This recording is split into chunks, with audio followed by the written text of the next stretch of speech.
అందరికి మరణాత. ప్రభువైన యేసుక్రీస్తు పేరట మెల్లరకు శుభములు.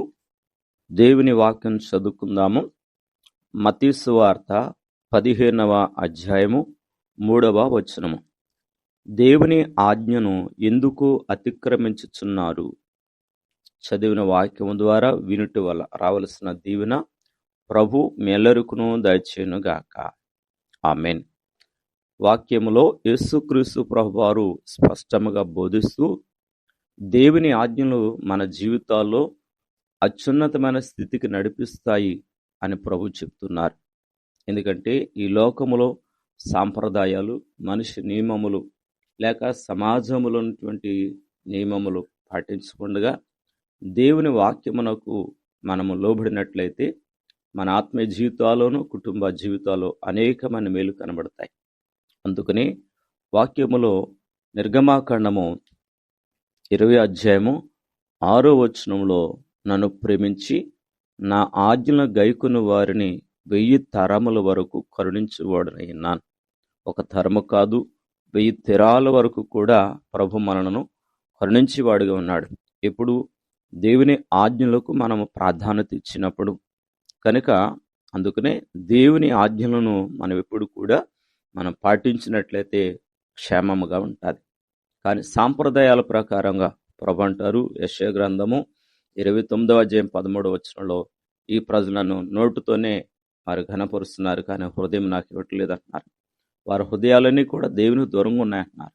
అందుకనే దేవునికి దూరంగా ఉండే హృదయాలు కాకుండా దేవుని మాటకు ఆయన ఆజ్ఞకు లోబడి మనము దేవుని స్తుతించినా ప్రార్థించినా దేవుడు కార్యం చేస్తారు. అందుకనే ప్రజలైన వారు మరి సాంప్రదాయాల ప్రకారంగానే మరి యెషయా గ్రంథంలో మనం చదువుతున్న వాక్యంలో రీతిగా కనుక ఈ దినమందు మనం చూసినప్పుడు ప్రజలైన వారు ఎలాగున్నారు అంటున్నారంటే, ప్రజలట దేవుణ్ణి గణపరిచేవారుగా లేరు కానీ కేవలము పెదవులతోనే గణపరుస్తున్నారు.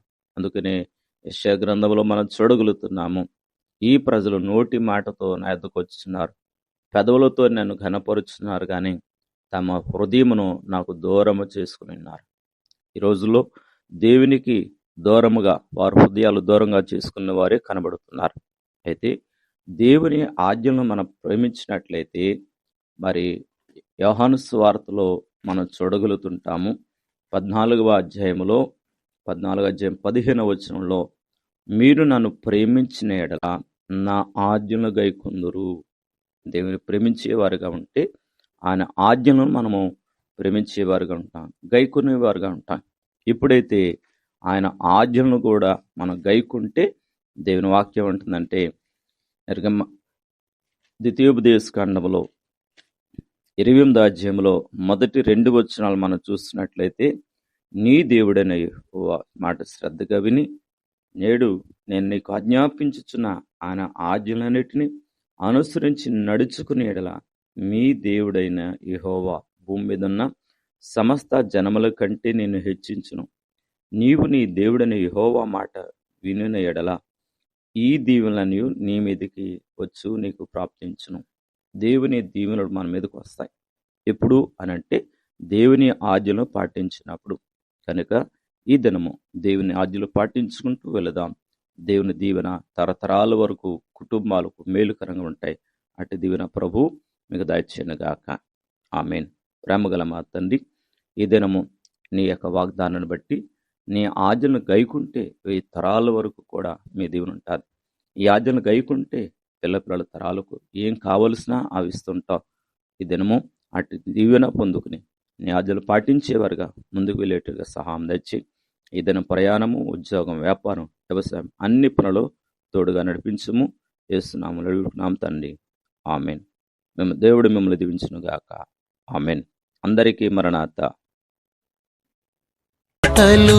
మరచి నడచుట న్యాయమా నేస్తమా? దేవుని ఆజ్ఞలు విడచి తిరుగుట న్యాయమా నేస్తమా? దేవుని మాటలు మరచి నడచుట న్యాయమా నేస్తమా? దేవుని ఆజ్ఞలు విడచి తిరుగుట న్యాయమా నేస్తమా?